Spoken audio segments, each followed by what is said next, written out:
To read someone's mind, 3 essential techniques must be mastered. These methods are crucial to understanding what anyone might be thinking. Let me share a Buddhist tale that illustrates how you can learn to read minds. Long ago, in a small village, there were 2 brothers.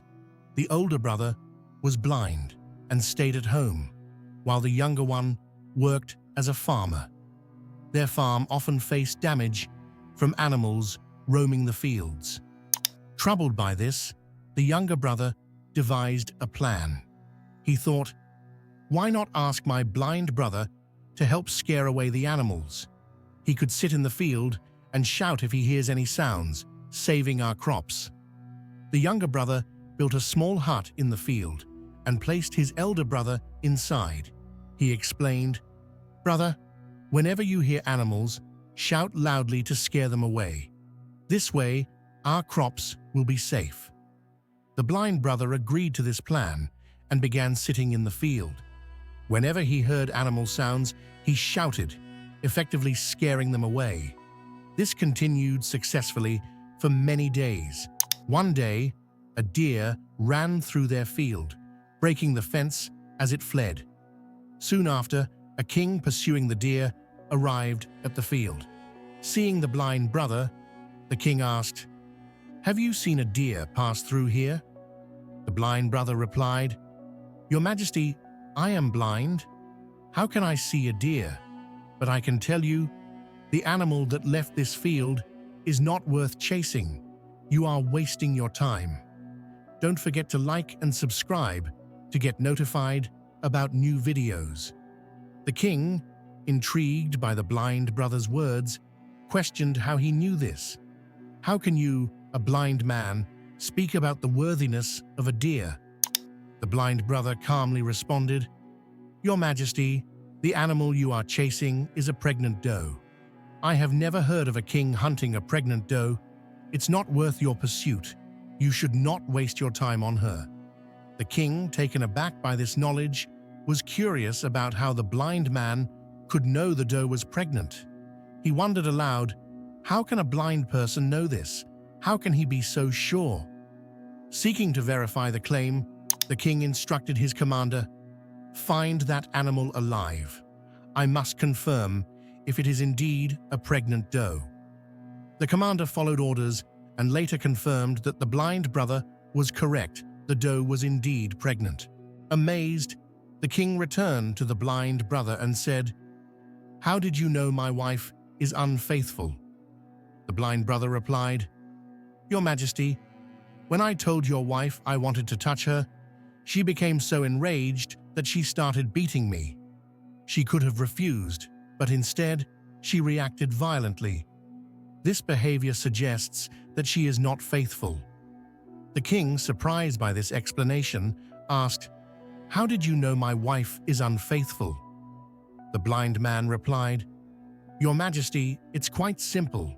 I told your wife I wanted to touch her, and she became so enraged that she started beating me. She could have refused, but instead, she reacted violently. This behavior suggests that she is not faithful." The king, still full of questions, asked if he was truly his father's son. The blind brother responded cleverly, "Your Majesty, why do you worry about this question? No matter who your parents are, you are the king of this state. But if you insist, I can tell you whose child you are, but only if you promise not to get angry."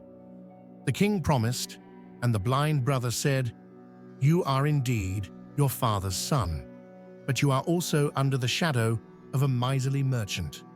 Shocked, the king rushed to his mother to confirm this. She confessed, saying, "Son, you are your father's child, but you are also influenced by a miserly merchant." Delighted and amazed, the king returned to the blind brother, asking how he knew this. The blind man replied, "Your Majesty, you asked me many questions, and I gave you correct answers. If you were any other king, I would have received many rewards by now, but you have given me nothing. From this, I deduced that you are stingy." The king laughed and said, Whatever you ask, I will give. But tell me, how do you know what is right and wrong? How can you provide such precise answers?" The blind brother explained, "Your Majesty, I am blind, but I have learned to understand the language of the mind through actions. I observe how people act, and from that, I can discern their thoughts." The king, curious to learn, asked if he could also read minds. The blind brother replied, "Certainly, Your Majesty. You too can understand anyone's thoughts, but you must first work on yourself. Calm your mind and bring it into the present moment.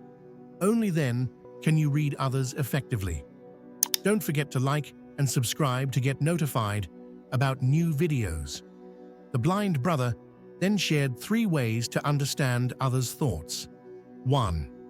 Observing the eyes. Focus on the eyes. The eyes don't speak, but they reveal much. Learn to read the signals in a person's eyes, such as where they look and how their pupils change. Eyes that wander suggest distraction or deceit, while steady eyes indicate honesty and interest.